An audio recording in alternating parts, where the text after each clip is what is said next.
जय श्रीमन्नारायण। आइए, आपका फिर से स्वागत है आपके अपने YouTube चैनल में। आज की इस वीडियो में आप सुनेंगे मार्गशीर्ष महात्म्य के 14वें अध्याय की कथा। अगर आपने अभी तक पिछले अध्यायों की कथा नहीं सुनी है तो कृपा करके अवश्य श्रवण करें।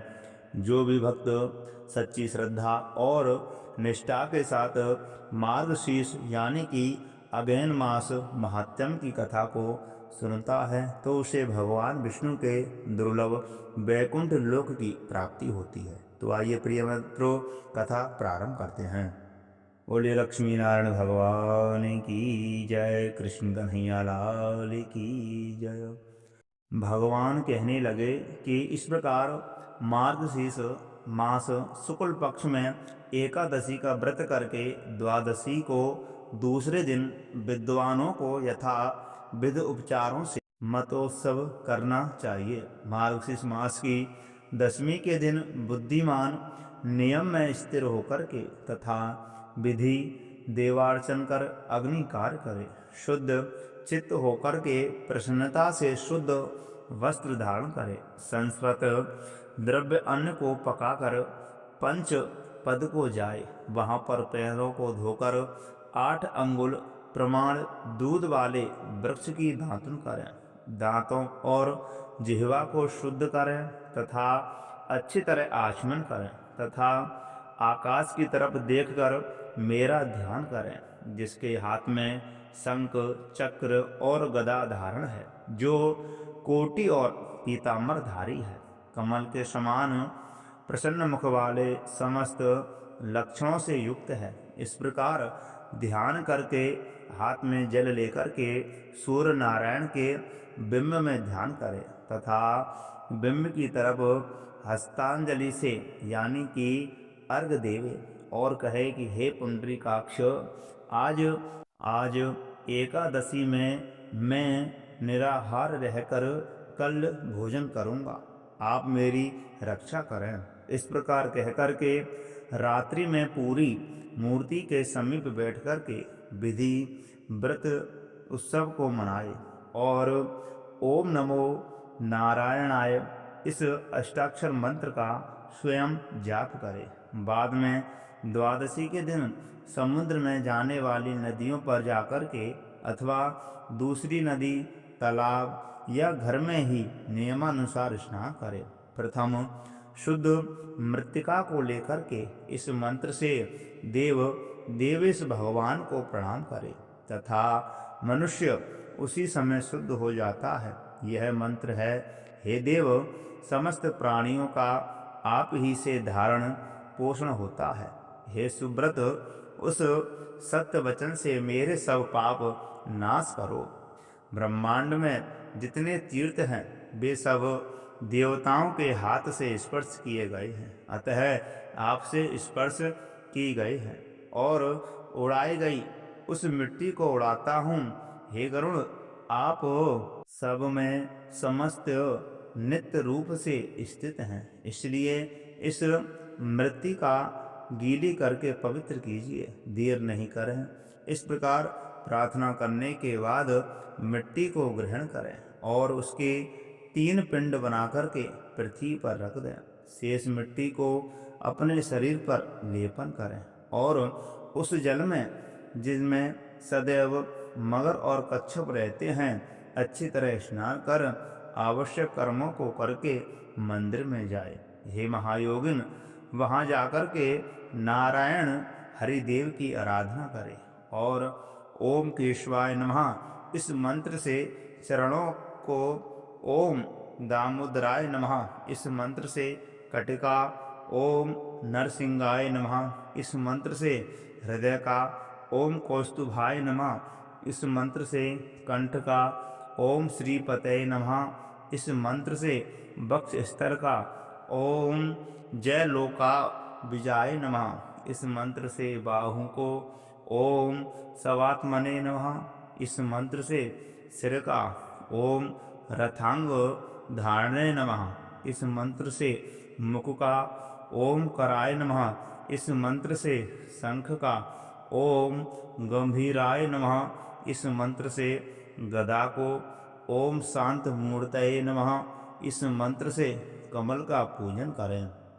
इस प्रकार भगवान नारायण का पूजन करें।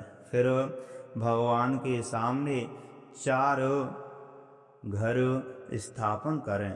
उन घटों को जल से भर कर के फूल माला पहनावे, सफेद चंदन लगावे, आम्र पल्लव से युक्त करके श्वेत चंदन से आच्छादित करें तथा सुवर्ण सहित तिल से पूर्ण पात्रों को घटों के ऊपर रखे। चारों घटों को 4 समुद्र मानकर उन घटों के मध्य में भाग में सवस्त्र सुंदर पीठ स्थापित करें। उस पीठ पर सुवर्ण, चांदी, ताम्र अथवा काष्ठ का पात्र रखें। इन पात्रों के अभाव में पलाश पात्र स्थापित करें और उस पात्र में जल भरकर के सुवर्ण के बने हुए मत्स्य रूप जनार्दन भगवान को स्थापित करें तथा देवदेव मत्स्य भगवान अंगों को पांवों से मुक्त करें तथा श्रुति यानी कि वेद स्मृति से विभूषित करें। अनेक प्रकार के भक्ष्य पदार्थों तथा फल पुष्पों से शोभित करें। गंध, पुष्प, धूप, वस्त्रों से यथाविधि पूजन करें। वह कहें कि हे देव, जैसे रसातल में गए वेदों का आपने उद्धार किया यानी कि निकाला, उसी प्रकार मत्स्य रूप से मेरा भी इस भवसागर से उद्धार करें। इस प्रकार प्रार्थना करके भगवान के सामने जागरण करें। अपनी श्रद्धा अनुसार प्रातःकाल होने पर उन 4 घटों को 4 ब्राह्मणों को देवे। पूर्व दिशा में स्थापित घट को वह वृक्ष शाखा ध्याय को देवे और दक्षिण स्थिर कुंभ को छांदोग्य शाखा ध्याय को देवे तथा पश्चिम स्थित घट को यजुर शाखा ध्याय को देवे और उत्तर स्थित घट को इच्छानुसार किसी भी ब्राह्मण को देवे। यह विधि कही है। पूर्व के घट से ऋग्वेद भगवान, वेद दक्षिण से घट से साम, पश्चिम घट के घट से यजुर्वेद भगवान और उत्तर के घट से अथर्ववेद भगवान प्रसन्न हो। इस प्रकार से प्रत्येक के लिए प्रसन्नता हो।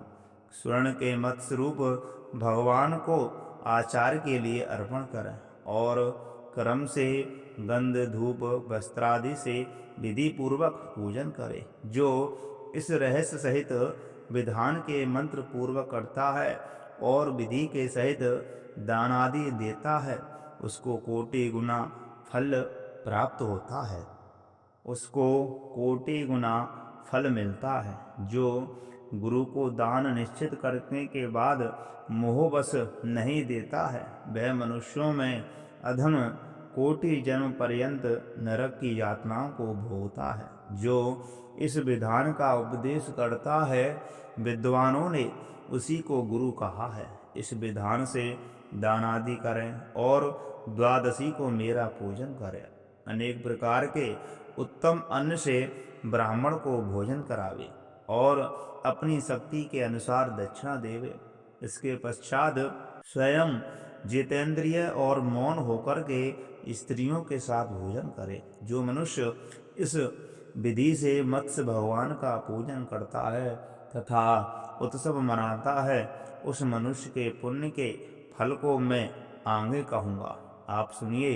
यदि किसी के 10 लाख मुखों और ब्रह्मा के तुल्य आयु हो तो वह भी इस धर्म को कहने में असमर्थ हो सकता है। जो मनुष्य इस श्रेष्ठ द्वादशी कल्प को कहता है अथवा सुनता है, वह समस्त पापों से मुक्त हो जाता है। तो प्रिय भक्तों, ये रही स्कंद पुराण के 14वें अध्याय की कथा। जो भी भक्त सच्ची श्रद्धा और निष्ठा के साथ मारुशीष महात्म के कथाओं को सुनता है तो उसे भगवान विष्णु के दुर्लभ वैकुंठ लोक की प्राप्ति होती है। तो प्रिय भक्तों, मैं आशा करता हूँ आपको यह कथा बहुत अच्छी लगी होगी। तो कृपा करके इस वीडियो को लाइक करें और आपने अभी तक हमारे चैनल को सब्सक्राइब नहीं किया है तो सब्सक्राइब अवश्य कर लें। कमेंट बॉक्स में विष्णु भगवान की जय अवश्य लिखें। जय श्री राधे, जय श्री कृष्ण।